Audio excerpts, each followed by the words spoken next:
Hello again, and welcome to another Perspectives. And for those of you who have been dipping in and out of these chats, and you'll notice that I also shift in my state of perspective. Sometimes I zone in on things that are happening in the world and the programming, conditioning fields that are going on in the world, such as the previous chat on prophesizing media, talking about the dystopian memes and this. And sometimes I pull back and look at a bigger perspective, like the previous one to the last one, which was the grand evolutionary cycles. And so for me, it's always been important to be able to hold these two perspectives, what I've referred to in the past as the 3D and 4D perspectives. The 3D perspective looking at what's going on in the world. That's not the 2D perspective. The 2D is when you're in the narratives, in the controlling story, and you believe everything you are told. 3D is when you're understanding how the narratives operate in the world, and what I call 4D is when you see the bigger picture. And especially at times like this, when we're transitioning between eras, as we are doing, it helps, I feel, to be able to step back and have this grander vista, to look at the bigger picture and then to come back into the localization, local and the larger. And I was just thinking on this theme because it is said in some wisdom traditions that the cycles of civilizations, of cultures on the earth, move very much in a kind of symmetry similar to biological lifespans, such as in the human lifespan we have the gestation of the baby in the mother's womb, and which can be seen as the gestation of a new culture, when that culture is first being seeded in ideas. And then when the baby is born, you have the periods of infancy and growth to adulthood, which in terms of a culture would be the growth to the peak of a culture. And we can see there's peak times of different cultures when the culture is most creative and most innovative, and then of course the body after adulthood goes into old age and finally dies as cultures start to decay and finally come to an end, are replaced by another culture. It has been said that these cultural periods, in alignment with the physical lifespan of a human being, can be seen in terms of 8 years, 80 years and 800 years. That is 8 years of a culture in gestation before it is birthed. Then 80 years of a culture in its prime. And then 800 years of the culture in its lifespan before it obviously withers and then just kind of like tails away. Of course, there's always remnants about, just as we have memories of people who have passed on. The culture stays in memory and has remnants also scattered, and also elements of one culture feed into the next, just as the mother and the father's genetics feed into the child, so the cultures feed into the cultures that grow out of it. And so in this analogy, if you have a culture which 80 years is at its peak and 800 years is the lifespan, then obviously you can see that you have many years of the culture growing up through infancy and maturity, and then many years in decline. And if we look back at like the father and son analogy, the sun's coming through. I hope this won't put too much spotlight on me. You know how I don't go for spotlight. Oh. So it can be seen, for example, that the Egyptian culture seeded a lot of ideas and energies into the Greek culture. Of course, we have the recorded history whereby people like Pythagoras and Plato traveled to Egypt and received the transmission and certain knowledge, and then went back into their culture and helped to seed it in the Greek culture. And we know, of course, that from the Greek culture, a lot of it seeded into the Roman culture and the Roman civilization. And the Roman civilization in the Western world especially has seeded into the growth of Western empires.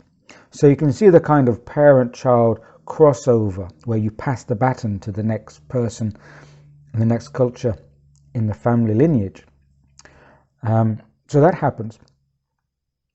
And it can also happen in religions as well, where one religion kind of seeds into another.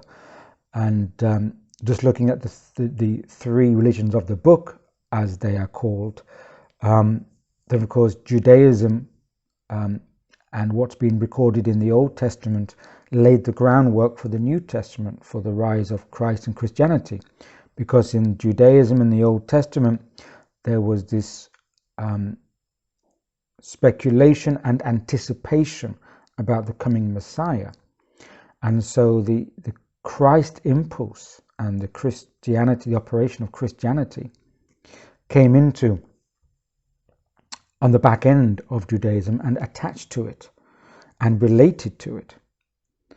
And then, of course, as Christianity, like any religion and any civilization, it has its rise, its gestation, its peak period, and then it starts to crystallize into a dogmatic religion, and the kinetic element eventually leaves it as that religious impulse, also like culture, decays. And of course, after Christianity, we had the rise of Islam, and Islam has recognized the prophets of even the Old Testament, and Abraham recognized Jesus, and so it connects to that. And although there are different religions, they have correlations and correspondences where it can relate to the previous and and therefore continues that line. And so we can look at these religious impulses as spiritual impulses that came in and had a kinetic period of growth and then decline. Same as civilizations, which are almost like operations. A civilization is seeded. At a particular time, ideas are put out. They have creative results and correspondences.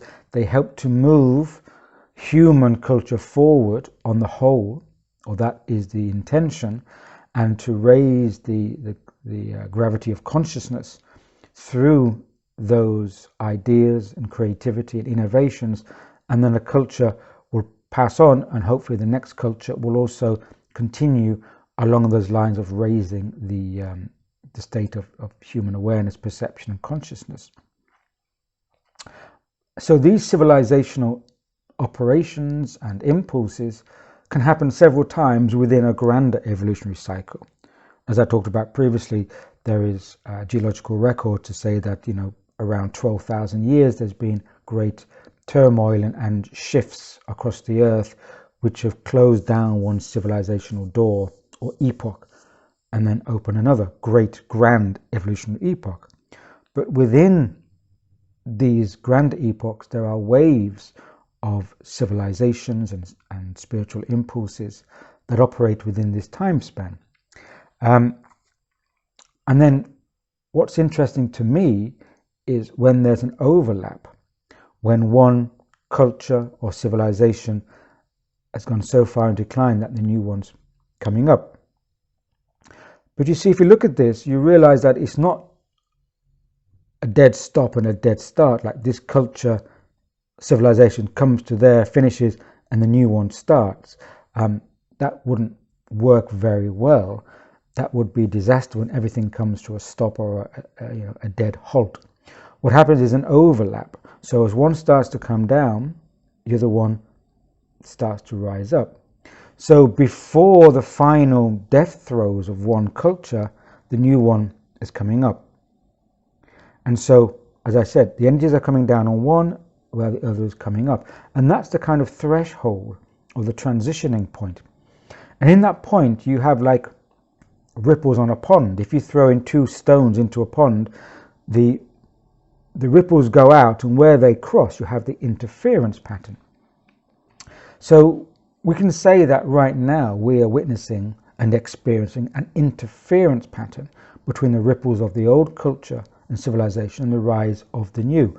And the new has been in gestation for a while and now is being birthed. And so for me, this is why it's very important where to hold your energies, because of course the old civilization, which starts to go down, it shows a lot of degeneracy, and we saw that most famously in the Roman Empire, where the Roman emperors became very degenerate in their behavior and activities, and just watch the TV series on Caligula, and you'll find out the degeneracy there. And I think if we look now at a lot of our cultural aspects and cultural popular culture, as it's called, we can see elements of degeneracy in that, where lowest common crass type of entertainment, or what passes for entertainment. If we look at the content of some of the latest music videos and that, it's just lowest common denominator content. And there's also times that there's a loss of ethics, a loss of decency, and a loss of integrity, and people, as they say, sell their soul to the devil, as if you align with certain groups, you align with fame or money and wealth and greed, or you align with bad actors, or they always say a person can be known according to the friends they choose and hang out with. So there's a lot of degeneracy going around, and that's part of the old energy, because it's decaying, it's rotting. Just like you leave food for too long past its sell-by date, it starts to rot, starts to smell. That smell attracts a lot of things. It attracts flies, and we have to be careful what attracts us, because that's the old energy going out. Now, we can resist and fight the older energy, but that also entangles you in that energy. That means you relate to it. And if you're relating to that energy over here, then how can you be aligned with the birth of the new energy over there? Because your energy cannot be aligned with 2 frequencies at the same time. It's either over here or over there. And so that's why this transitioning crossover period, this interference of the waves, can be very disruptive, and it calls for discernment in our attention, and also to make choices to perceive like this is, for me, represents what I no longer align with. It's not, and it's on the way out as far as I'm concerned. But I want to try to align myself with what energies, what factors, what aspects, what impulses are on the way in. And at first it can be difficult to see what's on the way in, because the dark smoke takes up all the visibility. The finer smoke, or the finer elements, are not so visible at first, because you're just being birthed. It's just coming to visibility. It's not only a finer element, it's slightly not recognizable, because we're not so used to it, we're not attuned to it. So we have to go through a retuning period to align with what's coming in. And so that's why these periods are very important, and they've happened in all cultures and civilizations that pass over to the next one. And so that's why we're going to see a lot of struggling on this present dark period of where we are now, and these what I call accelerating material forces, these top-down controlling technocratic forces, because they're trying to manage a sinking ship, literally. They're trying to hold on to a decaying culture when it's going through its period of death throes. And of course, they don't want to yet pass on the baton to the incoming new culture, or the child of this one. So there will be elements that are going to pass over to the next culture. But we have to choose those elements which do not align. We have to have integrity of what is going to be part of the new frequency of the new child culture and what is on the way out. So these thoughts occurred to me on this day, and I wish to share them. And I'll be again coming in and out from perspectives into the closer perspectives of what's happening, what's on my mind concerning the world, and then I'll dip out and have a look at the bigger picture. For me, that keeps me sane, having these different perspectives, and I hope that you'll keep your sanity as well. Okay, until next time. Cheers.